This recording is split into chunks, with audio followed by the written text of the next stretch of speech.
Welcome back to clean news Rajasthan. चलिए देखते हैं राजस्थान की 15 फटाफट बड़ी खबरों को। सालासर धाम से भरी हुंकार, कहा जो संकल्प लिया है वह पूरा होकर रहेगा। वसुंधरा राजे ने शनिवार को सालासर बालाजी में अपना जन्मदिन मनाया। राजे ने इस मौके पर पार्टी को अपनी ताकत दिखाई। राजे ने जनता से आशीर्वाद लिया और अशोक गहलोत सरकार पर निशाना साधा। उन्होंने कहा, राजस्थान जल रहा है, मुख्यमंत्री चैन की नींद सो रहे हैं, उन्हें अंदाजा नहीं है। अब वो वक्त आ गया है जब जन विरोध की आग उनकी कुर्सी तक पहुंचेगी। उनमें न कुर्सी बचेगी न कांग्रेस सरकार। राज्य ने कहा कि उन्होंने बालाजी की आस्था और आपके आशीर्वाद का जो दीप जलाया है वह किसी आंधी और तूफान से बुझने वाला नहीं है। आपकी सेवा का जो संकल्प लिया है वह पूरा होकर रहेगा। चुनावी साल में जन्मदिन समारोह के बहाने वसुंधरा राजे ने संदेश देने की कोशिश की है कि आज भी उनके मुकाबले का प्रदेश में कोई और लीडर नहीं है। रोडवेज में 1 अप्रैल से महिलाओं का लगेगा केवल आधा किराया।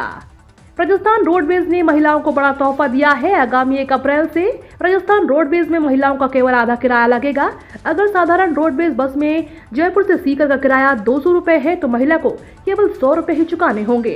रोडवेज ने यह फैसला हाल ही में सीएम अशोक गहलोत की ओर से की गई बजट घोषणा की अनुपालना में की है।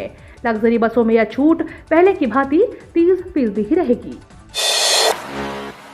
होली पर राजस्थान में बरस सकते हैं बादल। राजस्थान में इस साल होली पर बारिश होने के आसार हैं। इसके साथ ही राजस्थान सूबे के कुछ इलाकों में हल्की आंधी भी चल सकती है। मौसम विभाग की माने तो राजस्थान के बीकानेर और जोधपुर संभाग में आज 6 या 7 मार्च को फिर से मेघ गर्जना के साथ हल्के दर्जे की बारिश हो सकती है। मौसम विभाग के अनुसार 6 और 7 मार्च को राजस्थान में एक और नया पश्चिमी विक्षोभ सक्रिय होने वाला है। उससे राजस्थान फिर से आंधी बारिश की गतिविधियों में बढ़ोतरी होने की प्रबल संभावना है।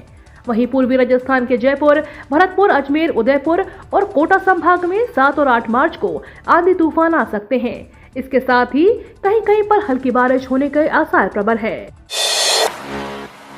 बद्रीनाथ और केदारनाथ सहित 4 धाम यात्रा 2023 पर रजिस्ट्रेशन में tension. UP, Bihar, MP, Rajasthan सहित अन्य प्रदेशों से उत्तराखंड में 4 धाम यात्रा 2023 करने की सोच रहे हैं तो आपको बता दें, सरकार द्वारा यात्रा पर जाने से पहले रजिस्ट्रेशन को अनिवार्य कर दिया है।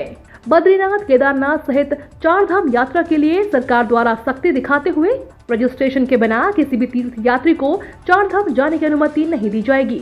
यात्रियों के पंजीकरण करने के लिए सरकार ने ठोस रणनीति बनाई है। देश विदेश से 4 धाम यात्रा पर जाने वाले श्रद्धालुओं के लिए सरकार ने व्हाट्सएप सहित 4 माध्यमों से पंजीकरण करने की सुविधा दी है। सचिन पायलट समर्थक रामेश्वर डूडी बोले, राजस्थान में जाट का बेटा सीएम हो। राजस्थान में सचिन पायलट समर्थक माने जाने वाले वरिष्ठ कांग्रेस नेता एवं पूर्व नेता प्रतिपक्ष रामेश्वर डूडी ने कहा कि राजस्थान में जाट का बेटा ही मुख्यमंत्री होना चाहिए। जयपुर में जाट महाकुंभ को संबोधित करते हुए डूडी ने कहा कि राजस्थान के अंदर हमारी कौम का 25% हिस्सा है, लेकिन हमारा समाज का व्यक्ति गाँव और ढाणी में इस बात का चिंतन करता है कि राजनीति के अंदर हमारे समाज का व्यक्ति नंबर 1 होना चाहिए। रामेश्वर डूडी ने कहा कि उन्हें डर नहीं है, वह कहेंगे राजस्थान के अंदर आने वाला सीएम जाट का बेटा होना चाहिए, क्योंकि यह हमारी मांग है। डूडी ने कहा कि जब हमारा देश आजाद हुआ तो आजादी के अंदर शहादत देने का काम जाट समाज ने किया। राजनीतिक विश्लेषक डूडी के बयान के अलग अलग सियासी मायने निकाल रहे हैं।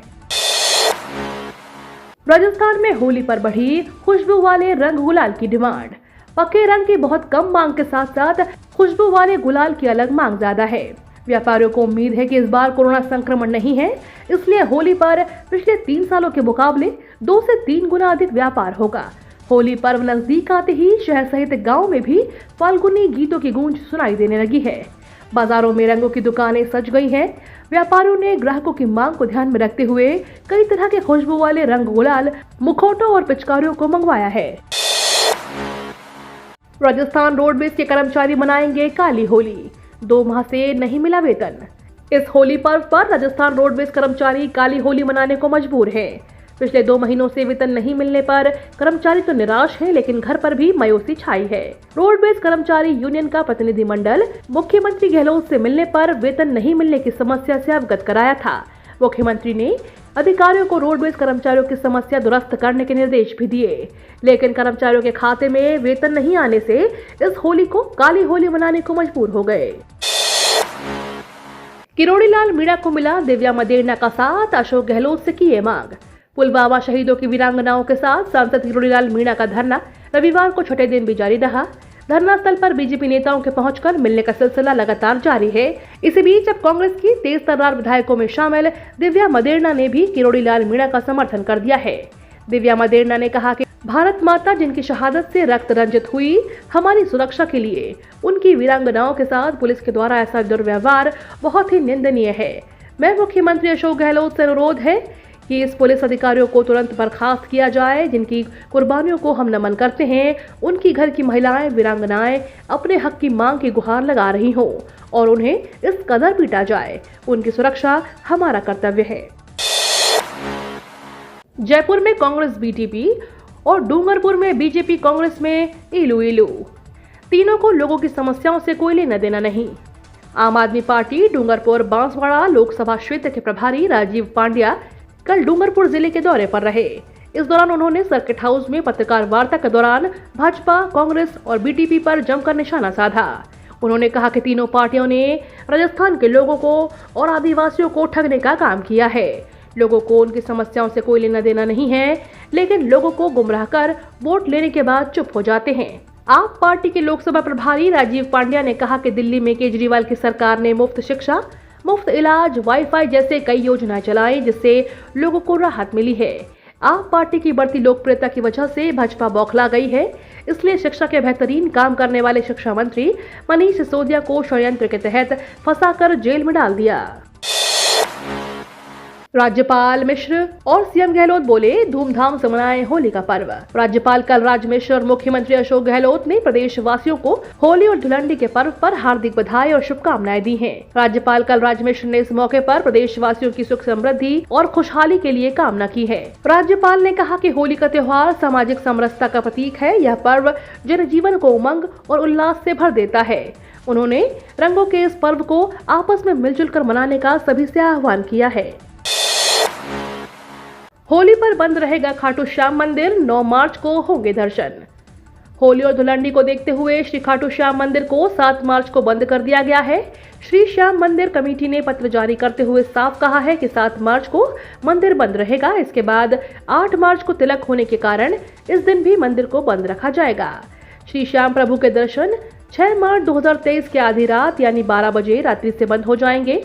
इसके बाद 9 मार्च को सुबह 5:30 बजे मंगला आरती के बाद खोला जाएगा। कमेटी ने भक्तों से अपील की है कि इन 2 दिनों में वो मंदिर में न आए और व्यवस्था में सहयोग करें। 11 विभागों में बम्पर वैकेंसी, 1 लाख तक सैलरी। सरकारी नौकरी की तैयारी कर रहे युवाओं के लिए अच्छी खबर है। अगले 330 दिनों में 20,000 से ज्यादा पदों पर वैकेंसी निकली है, जिसके लिए 10वीं पास से लेकर ग्रेजुएट उम्मीदवार अप्लाई कर सकते हैं, जिसमें रिटन टेस्ट, फिजिकल टेस्ट और डॉक्यूमेंट वेरिफिकेशन के आधार पर उम्मीदवारों का सिलेक्शन किया जाएगा। इसमें सिलेक्ट होने पर भी उन्हें हर महीने 19,000 से लेकर 1 लाख तक सैलरी दी जाएगी। चीन ने पेश किया दुनिया का दूसरा सबसे बड़ा रक्षा बजट, 10 साल में दुगना बढ़ा दिया खर्च। चीन ने आने वाले साल 2023 के लिए अपने रक्षा बजट में 7.2 की वृद्धि की घोषणा की है। ये 2022 की तुलना में सिर्फ 1% ज्यादा है। 2023 में रक्षा बजट 1.55 ट्रिलियन युआन रखा गया है। चीन में रक्षा बजट 2013 के आंकड़ों से लगभग दुगना हुआ है। इसके साथ ही चीन अब दुनिया का दूसरा सबसे बड़ा सैन्य बजट जारी करने वाला देश बन गया है। चीन ने लगातार 8वें साल रक्षा बजट में एकल प्रतिशत अंक की वृद्धि की है। दुनिया की सबसे बड़ी स्थायी सेना के साथ साथ चीन के पास दुनिया की सबसे बड़ी नौसेना है। उसने हाल ही में अपना 3रा विमान वाहक पोत लॉन्च किया है। यूएस के अनुसार चीन के पास इंडो पैसिफिक में सबसे बड़ा विमानन बल भी है। बीजेपी युवा मोर्चा का जबरदस्त प्रदर्शन, गहलोत सरकार के खिलाफ उतरे मैदान में। बीजेपी ने पेपर लीक केस को लेकर जयपुर में अशोक गहलोत सरकार के खिलाफ शनिवार को जोरदार मोर्चा खोला। मुख्यमंत्री आवास को घेराव करने पहुंची बीजेपी कार्यकर्ताओं की भीड़ पर पुलिस ने जमकर लाठियां भाजी। इससे कई कार्यकर्ता घायल हो गए। बीजेपी प्रदेश अध्यक्ष सतीश पूनिया के नेतृत्व में आई बीजेपी कार्यकर्ताओं की भीड़ को खदेड़ने के लिए पुलिस ने करीब आधा घंटे तक वाटर कैनन का इस्तेमाल किया। दूसरी तरफ सालासर में पूर्व सीएम वसुंधरा राजे ने अपने जन्मदिन पर शक्ति प्रदर्शन किया। एक के दिन एक साथ पार्टी के विरोध प्रदर्शन और राज्य के जन्मदिन के पावर शो को सीएम फेस की रेस की जंग के रूप में देखा जा रहा है। गोबर से गुलाल बना रहा पूरा गांव। होली बिना रंगों के कैसे रंगीन हो सकती है। एक तरफ बाजार में सिंथेटिक या केमिकल कलर्स और गुलाल से सेहत पर असर पड़ रहा है, तो वहीं शहर के लोग नेचुरल रंगों की तरफ आकर्षित हो रहे हैं। केमिकल रंगों से लोगों को बचाने के लिए जयपुर का एक गांव पूरी तरह से जुटा हुआ है। ये लोग गोबर से गुलाल यानी गोयम गुलाल बना रहे हैं। इस काम में 64 परिवारों की महिलाएं जुटी हुई हैं। ये महिलाएं पहले बकरियां और गाय चराती थीं, खेती का काम करती थी। अब परिवार का लोन चुका रही हैं, इलाज का खर्चा उठा रही हैं। ये तो थी राजस्थान की बड़ी खबरें। रोजाना सबसे पहले अपडेट पाने के लिए क्लीन न्यूज राजस्थान को अभी सब्सक्राइब करें।